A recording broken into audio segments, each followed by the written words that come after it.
Ассалаумағалейкум, құрметті оқушылар. Сабақтарымызды жалғастырамыз. Бүгінгі өтетін әрпіміз нун әрпінен басталады. Нун деген әріптің аты, шығу орны мұрын. Мұрыннан шығатын дыбыс. Тілді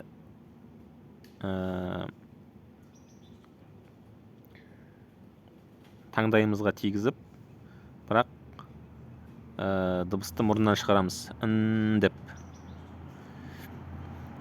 Жазылу көрінісіне келетін болсақ, сөздің басында осылай жазылады. Үстінде бір нүктесі бар. Сөздің ортасында осылай жазылады. Сөздің соңында осылай жазылады. Және алфавиттегі жекеше жазылатын көрінісі мынандай. Енді харакаттармен қосып дыбыстаған кезде, фәтхамен дыбысталған кезде былай дыбысталады. Кәсрамен дыбысталған кезде былай дыбысталады. Даммамен дыбысталған кезде былай дыбысталады. Ал енді басқа әріптермен қалай оқылатынын көрейік.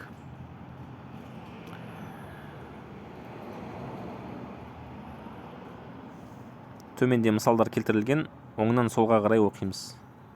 Ан, ин, ун, ман, мин, анта, нимта, нимтум, назиру, назину, амарна, умирна.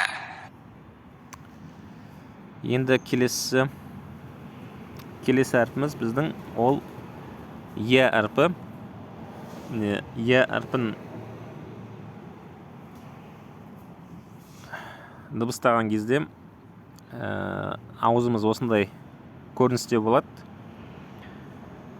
Е әрпін харакаттармен дыбыстаған кезде, фәтхамен дыбыстаған кезде, кәсрамен дыбыстаған кезде, даммамен дыбыстаған кезде.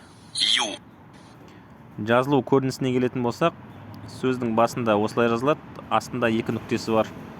Сөздің ортасында осылай жазылады, сөздің соңында осылай жазылады. Алфавиттегі жекеше жазылатын көрінісі мынандай. Қазір.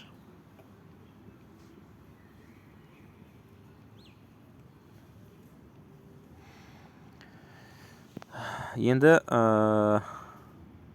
е әрпі басқа әріптермен қалай қосылып оқылады екен көрейік. Әйму, зайту, мәйту, раю, ромю, яман, марям, майзар, әйман, әмрайни, мәйтайни.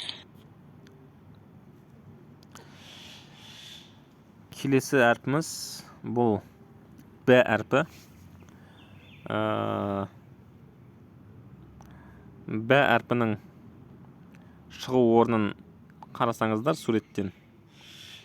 Бұл жерде еріннің қатысуы арқылы болады. Екі ерін бір-біріне тиеді б әрпін айтқан кезде. Харакаттармен қосылып оқылған кезде, фәтхамен қосып оққан кезде, кәсрамен қосып оққан кезде, даммамен қосып оққан кезде. Ал енді сөздің басында осылай жазылады, сөздің ортасында осылай жазылады, төменде бір нүктесі бар. Одан кейін сөздің соңында осылай жазылады. Алфавиттегі жекеше жазылатын көрінісі мынандай. Ал енді б әрпін басқа әріптермен қосып оқып көрейік. Әб, бинту, ибну, бәйту, бәйну, райбу, бәйрам, أبرم بأمرين ببيتين منبرين زينبين. Келесі әрпіміз кәф әрпі. Өзіміздің к дыбысы сияқты дыбысталады. Міне шығу орны көрсетілген суретте. Харакаттармен қосып оқыған кезде былай оқылады. Фатхамен қосып оқыған кезде, кәсрамен қосып оқыған кезде, даммамен қосып оқыған кезде. Ал енді жазылу көрінісіне келсек, сөздің басында осылай жазылады, ортасында осылай жазылады, сөздің соңында былай жазылады. Одан кейін алфавиттегі жекеше жазылатын көрінісі осындай.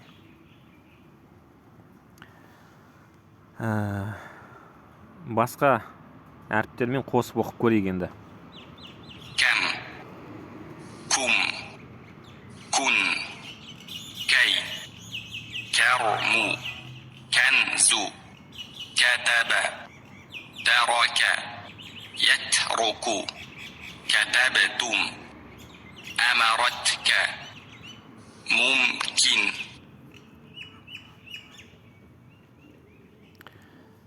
Келесі әріп ләм әрпі. Біздің л дыбысы сияқты. Суретке қарасаңыздар, міне ләм әрпін айтқан кездегі біздің аузымыздың көрінісі тілдің қатысуымен болады. Л тілді үстіңгі тістерге тигізіп айтылады. Харакаттармен қосып оқыған кезде, фатхамен қосып оқыған кезде, кәсрамен қосып оқыған кезде, даммамен қосып оқыған кезде. Жазылу көрінісіне келсек, сөздің басында осылай жазылады, ортасында осылай жазылады, соңында осылай жазылады. Және алфавиттегі жекеше жазылатын көрінісі мынандай.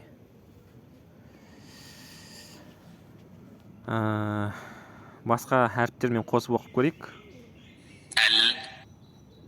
بل لم نزل لزم كمل أكمل أكلنا أكلت تزلزل يتزلزل متزلزل.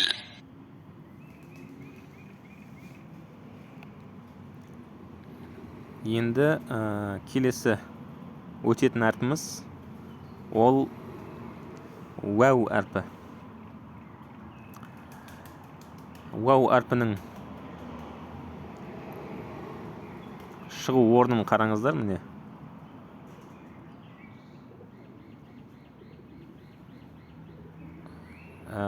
Еріннің тұрған көрінісіне қараңыздар, еріндерге.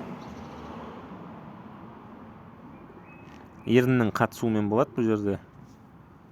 Еріндер. Фатхамен қосып оқыған кезде,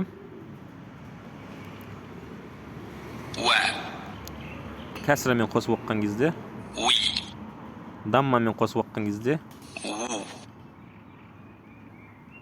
сөздің басында осылай жазылады, сөздің ортасында басқа әріпке жалғанған кезде осылай жазылады, сөздің соңында осылай жазылады. Алфавиттегі жекеше жазылатын көрінісі осындай. Енді басқа әріптермен қосып оқып көрейік.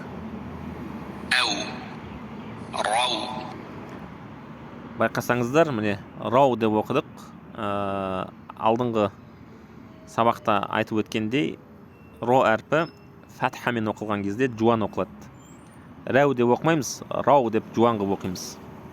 Бұл араб фонетикасының ережесі сондай.